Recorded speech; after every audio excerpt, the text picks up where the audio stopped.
कृष्ण सुदामा की मित्रता बहुत प्रचलित है।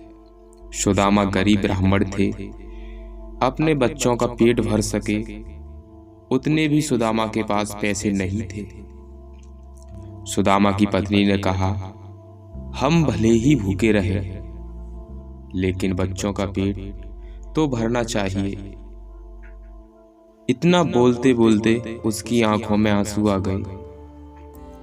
सुदामा को बहुत दुख हुआ। उन्होंने कहा, क्या कर सकते हैं, किसी के पास मांगने थोड़े ही जा सकते हैं।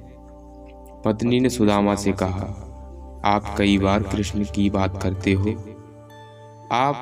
आपकी उनके साथ बहुत मित्रता है, ऐसा कहते हो। वे तो द्वारका के राजा हैं, वहां क्यों नहीं जाते?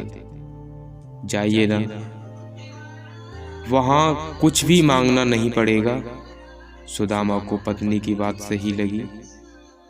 सुदामा ने द्वारका जाने का निश्चय किया।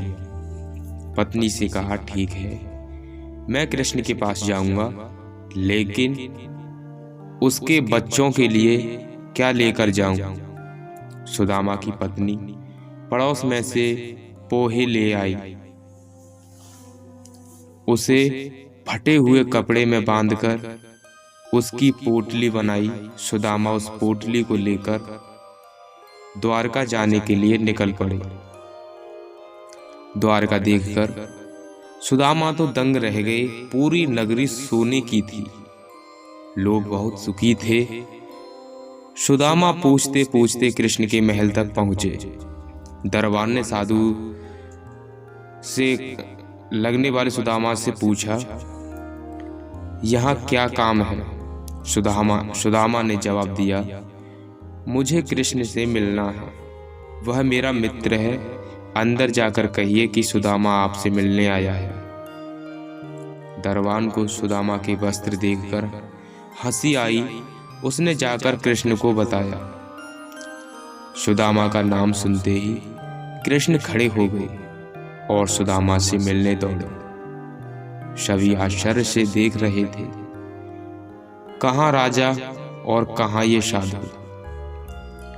कृष्ण सुदामा को महल में ले गए। सांदीपनि ऋषि के गुरुकुल के दिनों की यादें ताजा की। सुदामा कृष्ण की समृद्धि देखकर शर्मा गए। सुदामा पोहे की पोटली छुपाने लगे, लेकिन कृष्ण ने खींच ली। कृष्ण ने उसमें से पोहे निकाले और खाते हुए बोले, ऐसा अमृत जैसा स्वाद मुझे और किसी में नहीं मिला। बाद में दोनों खाना खाने बैठे। सोने की थाली में अच्छा भोजन परोसा गया। सुदामा का दिल भर गया। उन्हें याद आया कि घर पर बच्चों को पूरा पेट भर खाना भी नहीं मिलता है। सुदामा वहां 2 दिन रह रहे। वे कृष्ण के पास कुछ मांग नहीं सके। तीसरे दिन वापस घर जाने के लिए निकले। कृष्ण सुदामा के गले लगे और थोड़ी दूर तक छोड़ने गए। घर जाते हुए सुदामा को विचार आया, घर पर पत्नी पूछेगी कि क्या लाए, तो क्या जवाब दूंगा। सुदामा घर पहुंचे। वहां उन्हें अपनी झोपड़ी नजर आई नहीं। उतने में ही एक सुंदर घर में से उनकी पत्नी बाहर आई। उसने सुंदर कपड़े पहने थे। पत्नी ने सुदामा से कहा, देखा कृष्ण का प्रताप, हमारी गरीबी चली गई। कृष्ण ने हमारे सारे दुख दूर कर दिए। सुदामा को कृष्ण का प्रेम याद आया। उनकी आंखों में से खुशी के आंसू रुक नहीं रहे।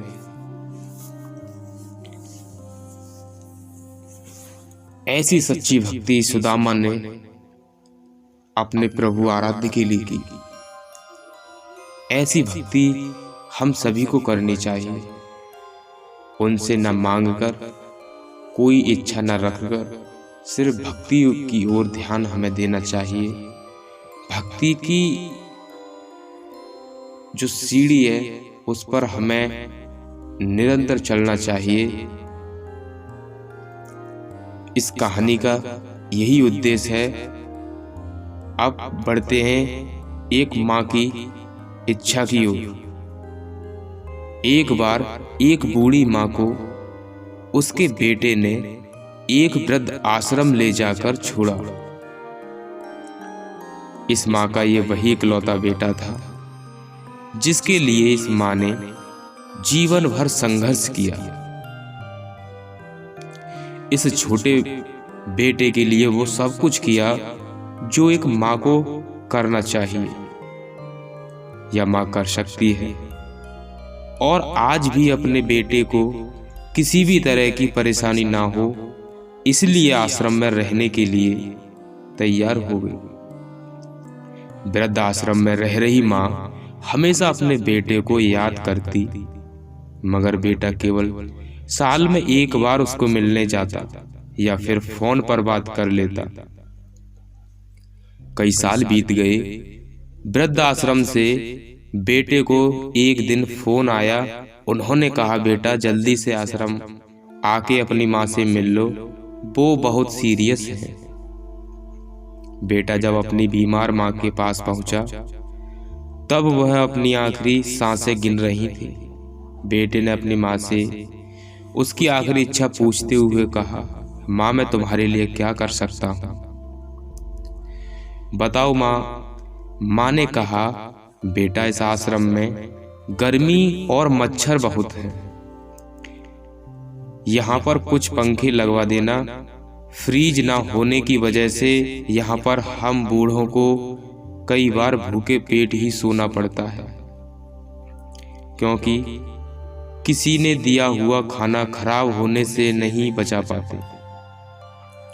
इस आश्रम के लिए एक दो फ्रिज भी खरीद कर दे देना।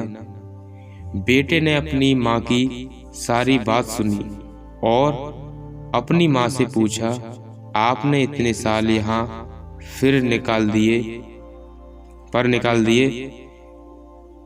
आपने कभी भी यह बातें मुझसे नहीं कही, और अब जब आपके पास टाइम नहीं बचा है तब आप यह सब कह रही हैं, ऐसा क्यों?